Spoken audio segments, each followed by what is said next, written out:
Yesterday, a Tesla Cybertruck was literally ripped in half by a Mercedes. How did this happen? Hello, my friends. Welcome to the channel. I'm Sam Evans. You're watching the Electric Viking. Great to have you with us. A Mercedes driver in Texas has had some kind of weird episode and he's just driven straight into a Cybertruck. Now, another Tesla Cybertruck has been wrecked. There's been a few of them lately. This wasn't because of vandals attacking it. It wasn't because of a bomb exploding in the bed. It wasn't due to a failure of its driver assist systems. It was a Mercedes-Benz G-Wagon. The reporter claims they suffered the driver, I should say, claims they suffered a medical emergency plowing into 7 vehicles. The Cybertruck was hit first, so it got the worst of it. Its bed was ripped right off the chassis, which is kind of insane. I'm not even sure how this actually happened. Footage and images from the scene show a dark colored Cybertruck. Actually was promoting a company called Keen Landscaping. And apparently Keen Landscaping says there's no such thing as bad publicity. So Keen, I hope you guys have gotten some marketing out of this. Anyway, it was cut in half right outside the Dallas Cowboys where their actual facility is. The front end of the truck was, well, not really touched. You can't even tell. But everything behind the rear seats is completely gone. The frame, the suspension, motor, wheels, everything can be seen lying a few meters away from the vehicle. Now, some other cars took some pretty serious hits as well. The Mercedes-Benz actually hit a Ford Mustang, an F-Series truck, a Hyundai Santa Fe, a Tesla Model 3, and a couple of others. But the Mercedes G-Wagon was actually, it hit the Cybertruck so hard it was flipped onto its roof. And you can see here some of the damage that was caused to everyone. Now, police say this incident in Texas was a result of the Mercedes-Benz G-Wagon driver claiming to have suffered a medical episode while behind the wheel.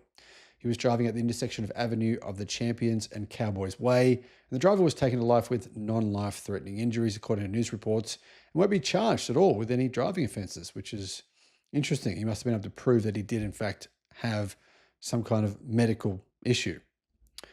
So, huge amount of damage. I personally think that he maybe should be charged because I think to do this kind of damage to this many cars and to rip a Tesla Cybertruck in half, you've got to be driving extremely fast, right?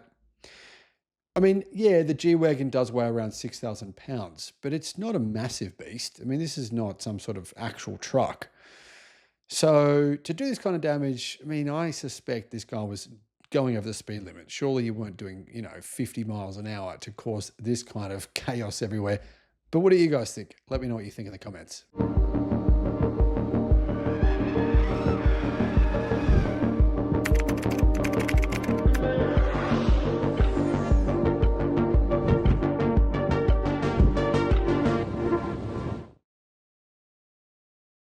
Demand for the Tesla Cybertruck may not be, well, anywhere near as much as what we thought it would be and what Tesla thought it would be, but there are some good news stories popping up around the Cybertruck and its apparent ability to hit anything and still be fine. Now, the truth is that you're not indestructible in a Cybertruck. People have died in some Cybertruck crashes that were just insane, that I don't think anything could have, any real vehicle could have withstood that kind of force. But it's kind of interesting to see what happens when you hit a deer. I was riding my bicycle with my wife I was riding from down towards San Francisco, but it was a couple of hours north on the coast road. This was in the evening, right along, and I saw a Ford Mustang had driven into the ocean. It was either the ocean or a river. I don't remember. It was either, anyway, I saw this Ford Mustang and the front of it was in the ocean and a guy was getting out, trying to get out of his door. And I actually think he wound down the window and climbed out the window. And I was thinking, why is he in the ocean? What happened? Did he fall asleep? Anyhow, it turns out he'd hit a deer. So the front of his car was just destroyed.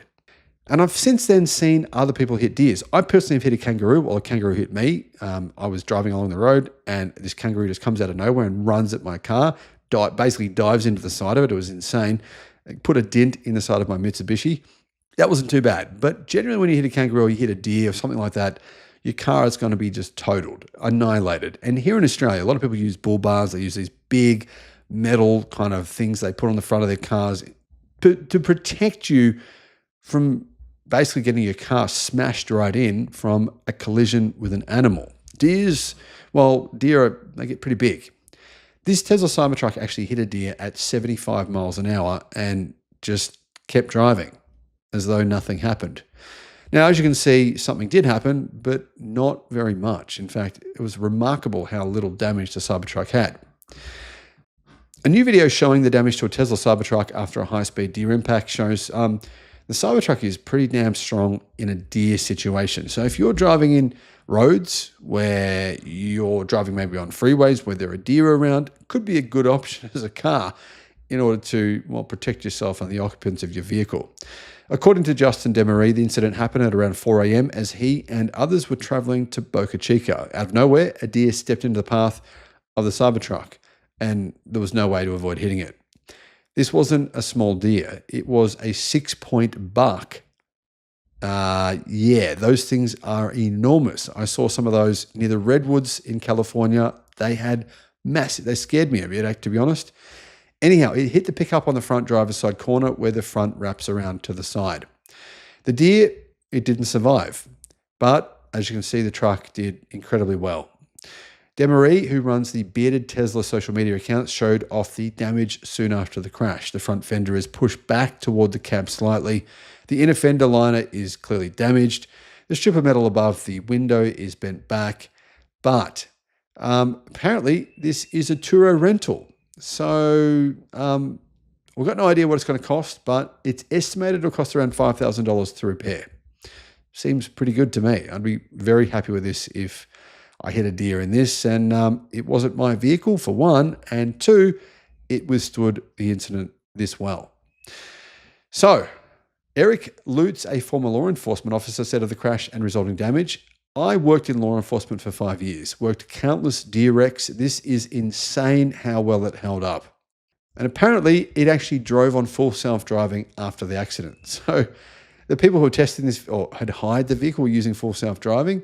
I don't know if they were using it whilst this happened, but, no.